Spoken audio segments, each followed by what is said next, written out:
On va être honnête avec vous autres, d'un fille du lunch, on invite Sylvie Lavallée pour régler des problèmes. Mais c'est nos problèmes qu'on veut régler. On est vraiment très égoïste. Je me sens utile. Oui, tu l'es. Mais tu l'es, puis on te paye pas. Tu sais, c'est ça qui est calvin. Puis ça a l'air qu'on n'est pas les seuls, Sylvie, parce que ton bureau déborde. C'est-tu vrai, ça? Je peux pas parler au nom de tous les thérapeutes au Québec, mais décembre, c'est la fin de l'année, c'est la fin d'une grosse année qui a peut-être été essoufflante. On a été submergés, on s'est posé des questions. C'est un mois de bilan, un mois au niveau de la température aussi assez gris, assez sombre. On dirait qu'on n'a plus la magie de la neige. Tu sais, Non. c'est froid.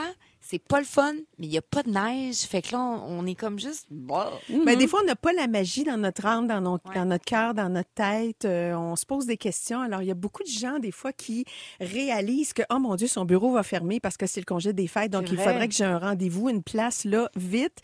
Et essayez de réfléchir, cette année, qu'est-ce que vous avez vécu? Il y en a qui ont vécu une rupture ou qui sont sur le point de. Il y en a qui ont vécu des deuils importants, amis, parents, proches, savent qu'il va y avoir un absent cette année aussi. Ouais.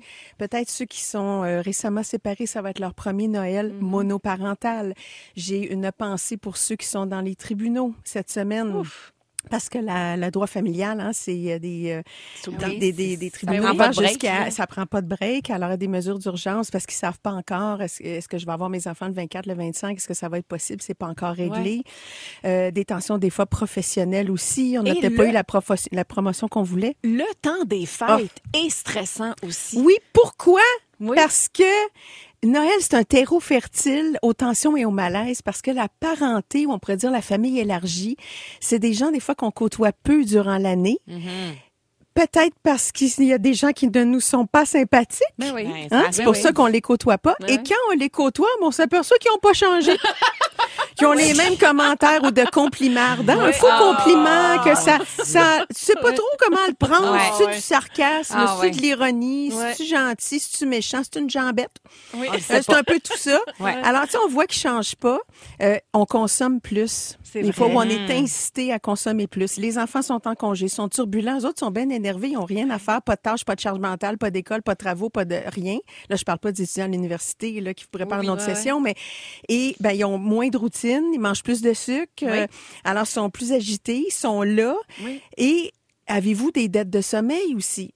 Posez-vous la question, auditeurs, auditrices à l'écoute. Dormez-vous suffisamment ces temps-ci? Et en paix? Et ressourcé le matin. Alors, un cerveau qui n'est pas assez reposé, c'est un cerveau qui risque de se révolter. Qu'est-ce que ça veut dire? On va être irritable, impatient, intolérant, problème à se concentrer, à prendre des décisions, à se sentir submergé vite, que tout a l'air urgent quand dans le fond, c'est pas vrai. Alors, c'est important de se reposer aussi. Puis, l'état de votre relation. Y en a-tu un qui veut festoyer? Y en a-tu un qui veut juste s'en aller du 22 au 4 janvier puis avoir personne? Moi, Marie-Ève. Là, j'ai la main levée parce que ça me parle beaucoup, Sylvie. Avec Jean-François, je me rends compte, dans nos dernières années où on est devenus des parents, je me rendais compte que nos enfants, ça nous tentait... Je vais choisir mes mots, là. Prends le temps. On arrive dans un party...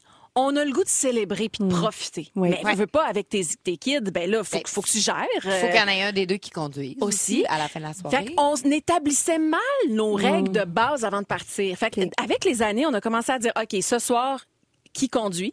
Parfait. Fait que moi, je peux prendre un verre sans trop me poser de questions. On est dans ma famille. Peux-tu t'occuper, toi, plus des enfants ce soir? Puis quand on va être dans ta famille, moi, je vais plus les gérer. Mais ça, c'est d'être un duo au lieu d'un duel. Hein? Tu sais, quand tu chantes avec quelqu'un, c'est beau quand c'est en harmonie, puis un entre dans la chanson de l'autre. Mais quand c'est un duel, puis un essaie de chanter plus fort que l'autre, on le sent. Alors, dans un couple, est-ce qu'on va être en harmonie? Il faut se rappeler qu'on joue dans la même équipe. Exact. Je trouve ça très sain quand tu dis, quand ça va être de mon côté, j'aimerais ça, moi, pouvoir festoyer plus parce que j'ai plus de gens à voir. J'ai plus de gens avec qui j'ai des proximités. C'est mon monde. Pour pas que l'autre parent se sente l'éducateur spécialisé désigné pour les enfants, puis qui va aller jouer au sous-sol, puis qui va s'amuser, parce que j'en ai des patients, des fois, qui sont frustrés de ça, qu'on dirait que c'est toujours moi le partenaire de jeu désigné des enfants, presque à m'asseoir à la table des enfants aussi. C'est ça.